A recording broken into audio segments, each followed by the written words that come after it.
can actually see people who are eating success up, and it's a poison.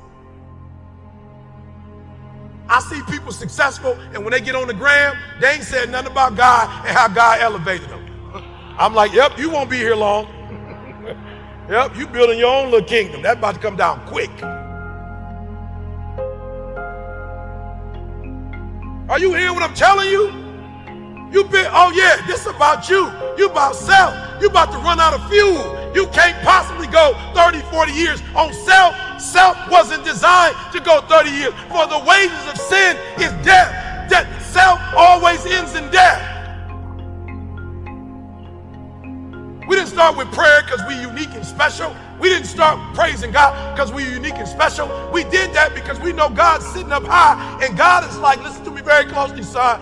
You gonna win the Nobel Prize. You gonna get all of that. Why? Because I know when you get it, you gonna brag about me, so I'm gonna make sure you get it. Oh, y'all didn't hear what I just said.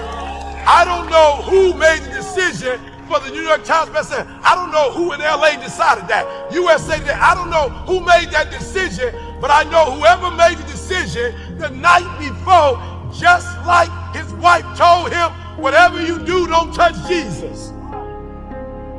Take your hands off of him. You let them kill him. God is always going to have somebody in the room that's going to speak the right stuff. You think you got to work for it. You don't got to work for it. You just got to let him know, if you give it to me, I'm giving it straight back to you. And if you know he going to give it straight back, he going to give it to you. His wife woke up like, come here, sweetheart.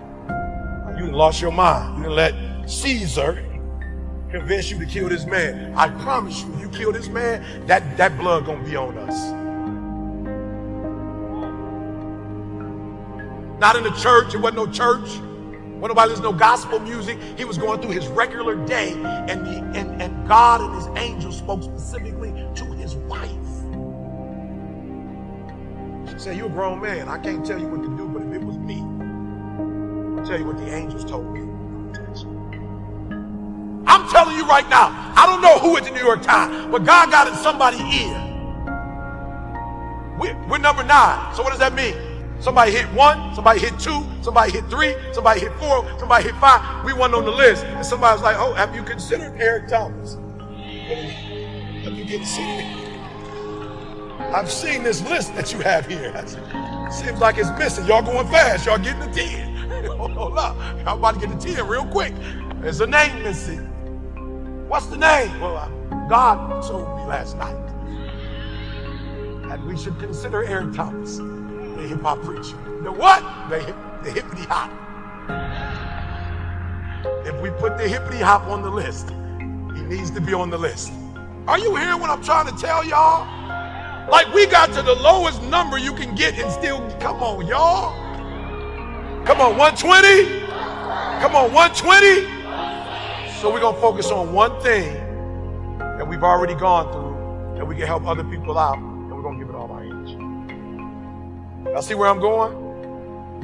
Come on, come on, come on, come on. A lot of y'all, I need to make more money, so I'm gonna go over here, and I'm gonna go over here, and I need this person to love me, so I'm gonna be this, and I'm gonna be that, and I want this to happen, so I'm gonna do this, and I'm gonna do that. Stay focused, stay right, stay right.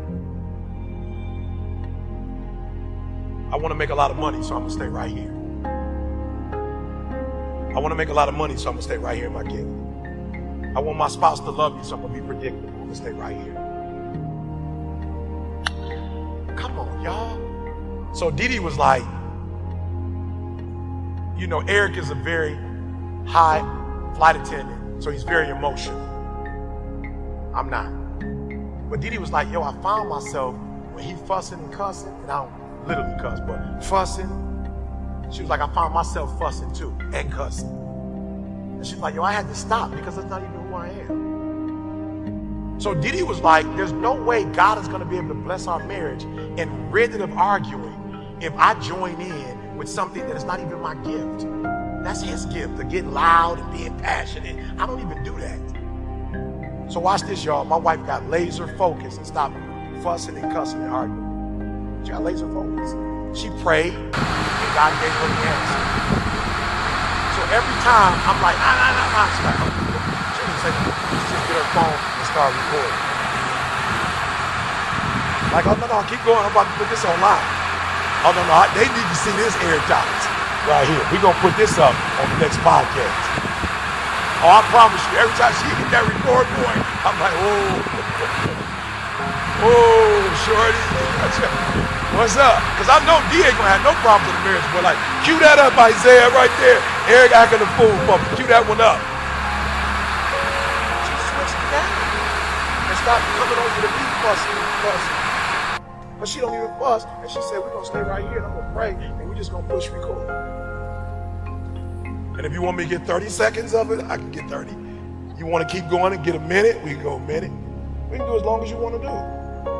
And then we're just going to drop it on 3 a.m. Instead of your little speech, we're going to drop this one up here at 3 a.m. for the people so they can hear this one.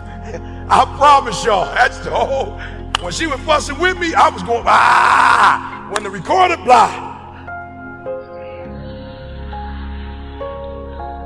I'm just being real. God gave it up. You all over here. You all over here. If you're going to get up at 4, pray, pray.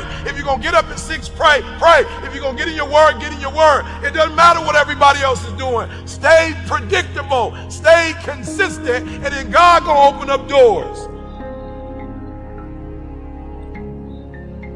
Am I talking to somebody? So we got the 3 things. We're going to go 120. And we're going to stay who we supposed to be. And we're going to stop letting things keep pulling us out of our. So you here. So figure out one of the 3. Figure it out. Figure out what's that thing you've gone through that when you overcome it. You know what some of y'all are trying to do? Some of y'all are trying to be a poster child for something you haven't even overcome yet. I'm just being real. Like, the reason why people fool with me, because this really what happened in my life. And I really overcame it. Like, I've really forgiven people. I ain't on that. I ain't holding nobody hostage. I really don't have no expectations for people. Not in a bad way. But I'm not going to put my expectations on you. Like, I ain't on that. I'm really free. Like, I'm really like, people say you wrote the book. It was so much transparency. It could have been more if the publishing company could handle it. And you ain't seen transparency yet. And why am I transparent? Because I'm not a slave to you. I'm not a slave to your image of me. I'm hurt. I'm struggling. I'm human. I didn't have the best situation my whole life. Like, this is really what happened. I don't got to fake what happened. This is really what happened. And you rock with me because you like, yo, he really is. But here's the problem I have.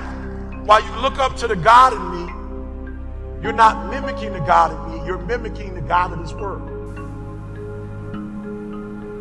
I'm just being real. I'm looking at all the stuff on social media. It's people who not coming and rocking with me because you going somewhere because somebody showed you a Bentley. Somebody showed you a Rolls Royce.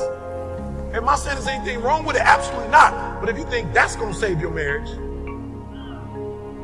if you think that's going to help you to have a better relationship with your kids, if you think that's going to bring you self-fulfillment, then I can't force the masses to know the truth. So go over there. But you know what happened? They go over there, and as soon as they marriage, then they come to me.